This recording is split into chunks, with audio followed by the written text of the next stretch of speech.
저한테 이런 얘기 되게 많이 하십니다. 저는 욱하는 성격이에요.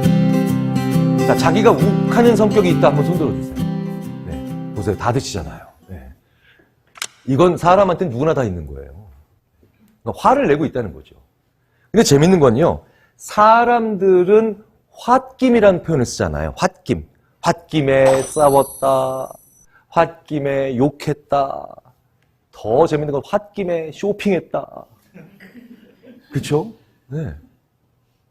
왜 화가 나면 이런 일들이 벌어지느냐? 사람은요. 화가 나면 자기 자신을 제어를 못합니다. 자기 자신을 제어를 못해요. 제어 능력이 굉장히 떨어집니다. 그런데 이건 왜 그런 현상이 있냐면요. 인간에게는 두 가지가 있어요. 그리고 이 두 가지가 바로 뭐냐? 총량의 법칙을 따르는 것과 안 따르는 겁니다. 자, 총량의 법칙을 안 따르는 게 있어요. 이거 총량이라는 게 뭐겠습니까? 제가 오늘 지갑에 10만 원을 가지고 나왔습니다. 자, 그러면 제가 아까 오전에 여기 오기 전에 3만 원을 주고 책을 2권 샀어요. 그럼 제 지갑에 얼마가 남아 있어야 됩니까? 7만 원 남아 있어야 되죠. 아니, 이게 그렇게 힘드세요? 네. 굉장히 이거 넌센스 아니야? 뭐 이렇게 생각하시는 것 같은데. 네. 경계하지 마십시오. 자, 제 지갑에 10만 원 있었는데 3만 원 오전에 썼으니까 저는 7만 원 남아 있을 겁니다. 근데 점심 때 만약에 제가 오늘 좀 늦게 와가지고 대표님한테 너무 죄송해서 만약에 2만 원을 가지고 점심을 제가 샀어요. 그러면 5만 원 남아 있겠죠. 자, 그런데 5만 원 딱 가지고 있는데 만약에 오늘 제가 모든 이 강연이 끝나고 집에 돌아가기 전에 또 고등학교 친구, 친한 친구를 만나서 5만 원 가지고 또 열심히 또 맥주를 마셨어요. 치킨에. 자, 그러면 5만 원을 또 썼습니다. 그럼 제 지갑에는 얼마가 남아 있겠습니까? 0원 남아 있죠. 총량의 법칙을 따르는 거죠. 그러니까 제 지갑 안에 있는 현금은 철저히 총량의 법칙을 따릅니다. 총량의 법칙을 그러는데 안 따르는 게 있어요. 재밌는 건 따르는 것과 안 따르는 걸 구분하는 게 의외로 중요합니다. 자, 총량의 법칙을 먼저 따르는 것부터 먼저 말씀을 드리겠습니다. 그게 인간의 의지예요. 무슨 얘기냐? 저는 오늘 제 지갑에, 마음의 지갑에 10만 원어치 의지력을 담아왔습니다. 그런데 월요일 날 오전에 만약에 학교에 출근을 했는데 대학원생 하나가 교수님 논문 써왔습니다. 그랬는데 정말 개판으로 써왔어요. 엉망진창으로. 그래서 제가 이 녀석아 이거밖에 못 쓰겠니 딱 이랬는데 제가 지난주에 항상 교수는 학생에게 너그러워야 된다 라고 얘기했던 게 기억이 나고 더 중요한 건 이 친구가 그걸 들었던 기억이 납니다. 그럼 제가 참죠. 괜찮아 이러면서 다 발전하는 거야 라는 가증스러운 모습으로 제가 학생에게 착한 척하면 저는 이 10만 원의 의지력 중에 한 3만 원쯤 쓰게 됩니다. 자, 그럼 7만 원의 의지력이 남아있죠. 자, 그런 다음에 갑자기 점심때가 됐는데 제가 굉장히 미워하는 어떤 다른 교수님 한 분이 저한테 와가지고 어머 김 교수 이번에도 프로젝트 떨어졌다며 인간이 쳐다보는 것도 싫은데 나를 놀려. 근데 제가 그렇다고 야 인간아 할 수는 없잖아요. 그래서 제가 뭐 그럴 일도 있겠죠. 제 교수님은 워낙 훌륭하시지만 저는 또 능력이 부족하잖아요. 이런 말도 안 되는 또 가증스러운 겸손을 부립니다. 저는 이미 4만 원을 또 썼어요. 그럼 제 지갑에 3만 원의 의지력이 남아있겠죠. 그런데 오후 2시에 결정타를 날립니다. 저희 막내 채원이가 아빠 이번에도 40점 맞았어요. 순간적으로 화가 나는데 이 아이가 사춘기이기 때문에 화를 내면 큰일 납니다. 그래서 아니다 채원아 괜찮아. 그러면서 또 성장하는 거지. 전화를 끊습니다. 자, 저는 이제 모든 의지력, 즉 10만 원의 의지력을 다 썼죠. 그러면 어느 순간 저도 모르는 사이에 일주일 전부터 성공적으로 금연하고 있었던 담배가 물려 있어요. 더 이상 남아있는 의지력이 없기 때문에 담배, 즉 금연할 의지력이 없는 겁니다. 총량의 법칙을 따라요. 그런데 총량의 법칙을 안 따르는 게 있어요. 그게 바로 감정이에요. 감정은요, 의외로 총량의 법칙을 안 따르고 계속 양이 유지가 됩니다. 마르지 않는 셈이에요. 전염이 돼요. 무슨 얘기냐? 회사에 직장에 출근하셨는데 이런 일 비일비재하게 경험하실 겁니다. 부장님이요, 아침에 기분이 굉장히 나빠요. 근데 그 기분 나쁜 건 저 때문이 아닙니다. 아침에 그 집 아이 첫째가 시험을 20점 맞아왔어요. 열이 받은 거예요. 그렇죠? 근데 참지도 않고 막 화를 막 냈어요. 이 녀석아 그렇게 살면 되겠어. 너는 막 누굴 닮아서 이러니. 말도 안 되는 얘기죠. 걔가 누굴 닮았겠어요. 그렇죠? 이렇게 승질을 내고 난 다음에 딱 돌아왔습니다. 그렇죠? 화가 많이 난 상태죠. 그러면 그날 그 부장님한테 첫 번째 결제 받으러 간 사람은 죽는 거예요. 네. 웬만큼 괜찮은 서류를 만들어 와도 이거밖에 기한을 못 하겠어. 다시 해와 난리가 나죠. 근데 재밌는 건 기분 좋은 것도 마찬가지예요. 감정은. 아침에 우리 부장님 아이가 전교 1등 성적표를 받아옵니다. 그럼 아침에 딱 보고 내가 너 때문에 산다. 너무 좋아. 이러면 막 아침에 막 끼어들기를 아무리 앞에서 해도 앞으로 먼저 가세요. 막 이러면서 양보운전 좋은 거죠. 막 이러면서 쭉 하고 와가지고 부세 주차장에도 쫙 대충 세워놓고 올라와가지고 그날 어떤 직원이든 그 직원 서류 기한을 엉망으로 만들어도 이러면서 성장하는 거지. 전염되죠. 총량의 법칙을 안 따라요. 그래서 재밌는 건요. 상대방의 기분이 나쁠 때 물어봐야 돼요. 왠지 아세요? 이 총량의 법칙을 순간적으로 따르게 하는 방법이 있어요. 즉 구분을 만들어내는 거죠. 여기까지만. 이탈리아 심리학자들이 전 세계에서 제일 재밌는 실험을 많이 합니다. 특히 어떤 실험? 연애 실험을 되게 많이 해요. 이탈리아가 로맨티스트들이잖아요. 이탈리아 심리학자들이요. 날씨가 좋은 광장에서요. 이런 실험을 합니다. 여자들이 딱 이거 올 때 딱 중간 정도 되는 외모를 가진 남성을 거기다가 실험맨으로 집어넣습니다. 그러니까 저 정도 되는 남자들이죠. 여기에서도 거부를 하시는군요.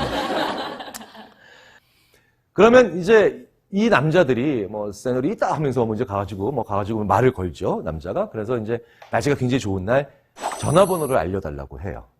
우리로 표현하면 젊은 친구들이 이런 얘기 많이 하죠. 전화번호 딴다. 이런 얘기 많이 하죠.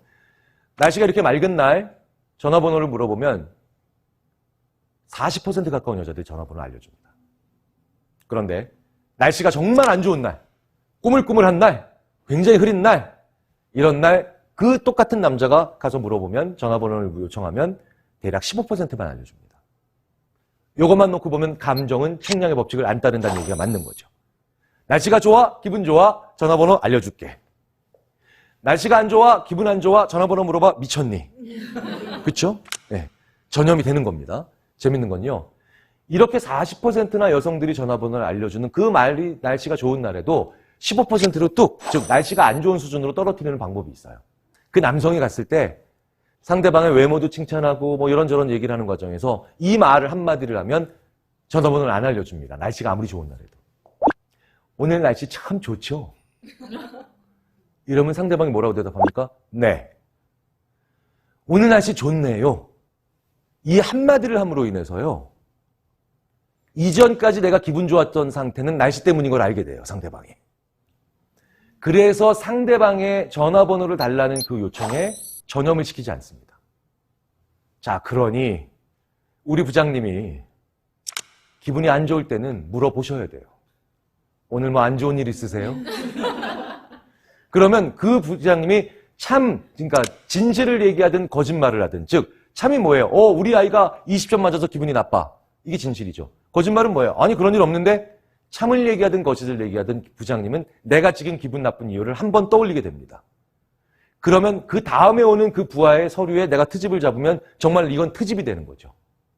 그래서 그 부장님은 쓸데없는 트집을 잡는 행동을 줄일 수 있게 되죠. 자, 그러니까 반대로 부장님이 기분이 좋으실 때는 왜 기분 좋은 일 있으세요? 이렇게 물어보시면 안 돼요.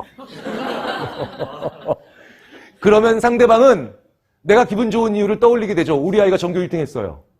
그러면 그건 거고 너는 왜 서류가 이거밖에 안 되라고 얘기할 가능성이 올라간다는 거죠.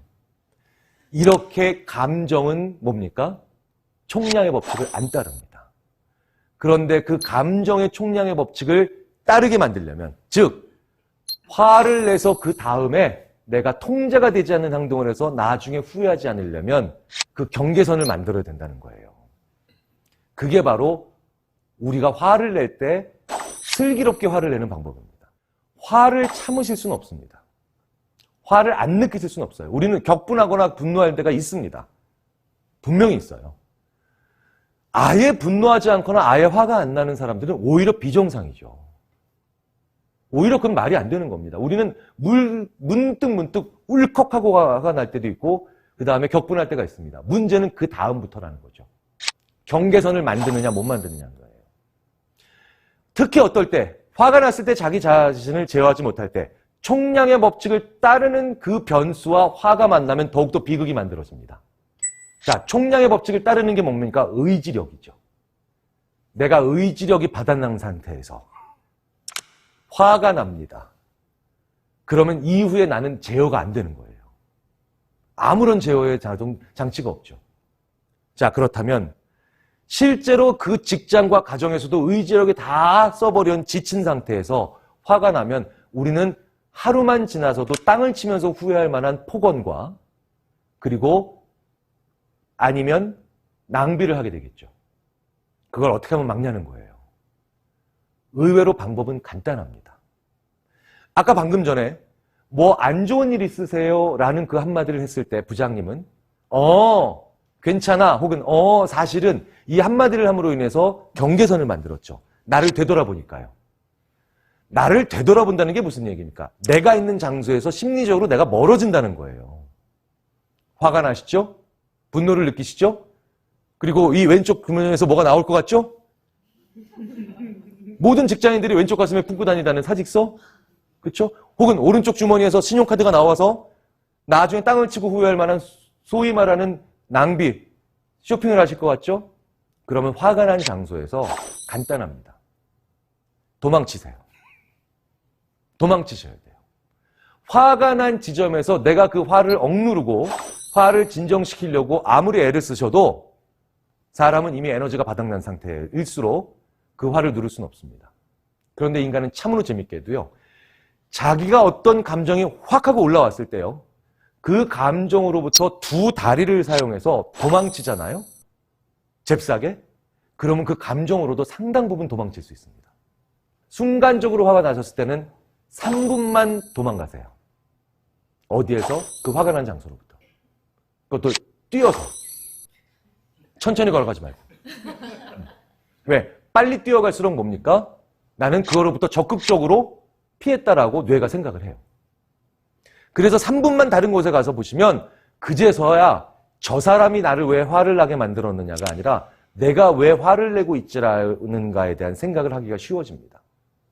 그래서 그건 그거고 다음 행동은 별개의 문제지 라는 생각을 하기가 쉬워진다는 거예요. 우리가 일반적으로 얘기하는 홧김에 낭비하는 것도 마찬가지입니다. 화가 나셨다면 그리고 신용카드나 아니면 인터넷 상거래 사이트를 열고 있다면 그렇죠? 그 의자를 일어나셔야 돼요. 네. 그 의자를 일어나셔 건물 바깥으로 나가셔서 걸으셔야 됩니다. 인간은 이렇게 3분만 걸어도요. 자기의 감정을 전염시키지 않고 경계선을 만들어내실 수 있습니다. 그래서 인간 보고 걸으라고 하는 거예요. 그래서 걷기를 저희 심리학자들이 걷는다는 행동을 두 발로 사유하는 철학이라고 합니다. 굳이 이동하는 데만 있는 게 아니라 내 화로부터 멀어지기 위한 심리적인 전환장치로도 사용할 수가 있습니다. 꼭 한번 실천해 보시면 어떨까 하는 마음으로 말씀을 드렸습니다. 감사합니다.